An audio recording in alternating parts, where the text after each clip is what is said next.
হিন্দ বন্ধুরা, আমি এখন করব ফুলকপি দিয়ে কই মাছ। তো আমার রান্নাঘরে তোমাদের সবাইকে স্বাগত জানাই। আমার ভিডিও যদি ভালো লেগে থাকে তাহলে শেয়ার, সাবস্ক্রাইব আর লাইক করে দিও। তো আমি এখন ফুলকপি দিয়ে কই মাছ করছি। এখানে ফুলকপিগুলোকে ভালো করে ধুয়ে হলুদ লবণ মাখিয়ে নিয়েছি, আর এখানে নিয়েছি আলু আর ফুলকপি। তার সঙ্গে আদা আছে, আদা বাটা দেবো। তো তার আগে আমি এখানে ফুলকপিগুলোকে ভাজা করে আগে উঠিয়ে নিই। মাছগুলো ভাজা বসিয়ে দিয়েছি, মাছগুলো ভেজে আগে উঠিয়ে রাখবো, তারপরে বাকিটা দিয়ে রান্না করব। এই যে সব মাছগুলো আমার ভাজা হয়ে গেছে। এখন আমি কড়াইতে কালো জিরা ফোড়ন দিয়ে দিয়েছি। এখন আমি দিয়ে দেব এখানে আদা বাটা। অনেকে ফুলকপি আলু আগের থেকে ভাজা করে নিয়ে উঠিয়ে নিয়ে করে, তা আমি ওরকম করি না, আমি একদমই ডিরেক্টই করি। তো এখানে আলু ফুলকপিগুলো ভালো করে ধোয়া আছে আমার। এখানে এর সাথে আলু ফুলকপিগুলোকে আমি এখানে দিয়ে দেবো।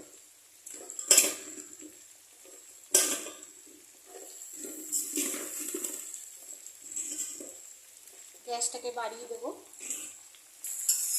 আমি এটাকে এখন মশলার সাথে ভালো করে কষাবো। গ্যাস কিন্তু একদম বাড়ানো আছে।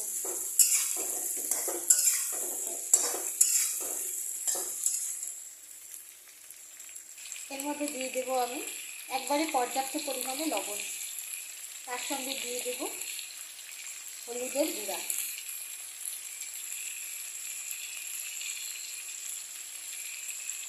দিয়ে দেবো এখন এই লঙ্কার গুঁড়া,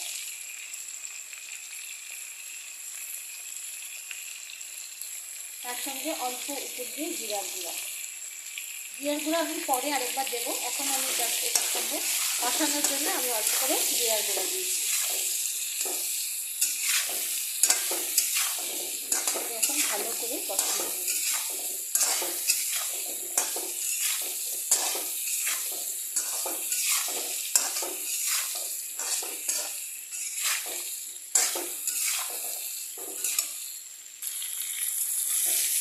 যে আমার কষানো হয়ে গেছে, আমি এটা কন্টিনিউ অনেকক্ষণ ধরে কষিয়েছি,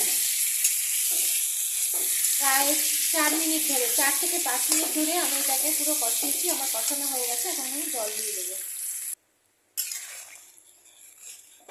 এটা আমি 5 থেকে 6 মিনিট আমি এটা ঢাকনা দিয়ে রেখে দিয়েছিলাম। তো এখানে এরকম ঝোল ঝোল আছে, ঝোলটা একটু শুকাতে হবে।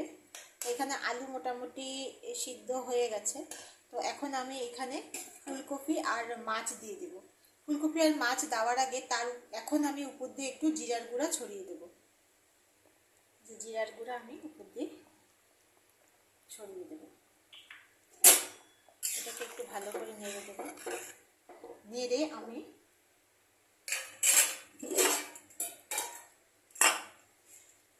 আগে থেকে যে উঠিয়ে রেখেছি ফুলকপিগুলো দিয়ে দেব।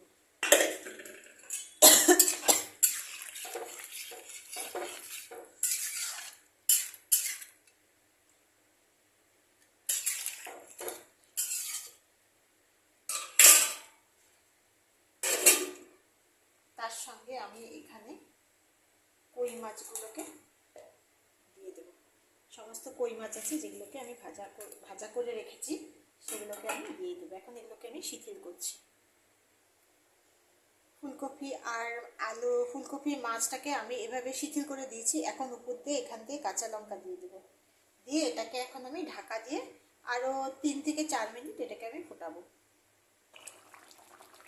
এই যে আমার কই মাছটা হয়ে গেছে মোটামুটি। এখন এটার উপর দিয়ে ভাজা মশলা দিয়ে দেবো। ভাজা মশলা দিয়ে গ্যাসটাকে বন্ধ করে দেবো।